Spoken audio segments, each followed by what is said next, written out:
Ang bata. Ang amahan eh. Ang batang babae karon. Napahagulgol ang lalaking ito nang makita ang labi ng 7 taong gulang na babae sa Barangay Basag sa Butuan City. Ang walang kamuang-muang na bata nakuha sa loob ng balong ito.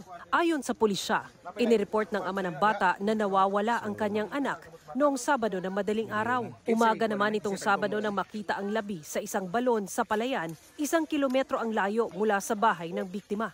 Naaresto na ang 29 anyos na sospek na kapitbahay ng biktima. Ayon sa pulisya, ang sospek pa raw ang nagturo kung nasaan ang biktima. Pero bigla umanong nawala nang matagpuan ang t-shirt at pantalon niya malapit sa balon.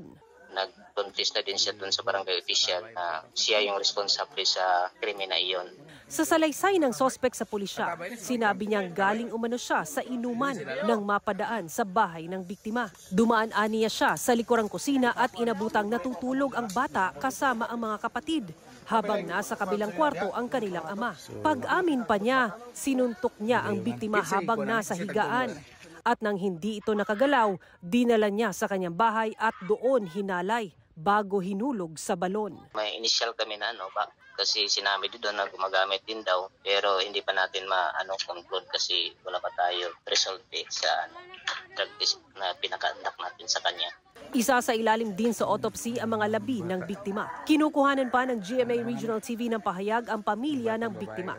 Inihahanda na ang kasong rape with homicide laban sa sospek.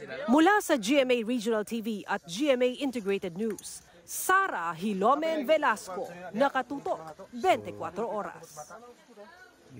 Kinsay ko na kasi tagtungo na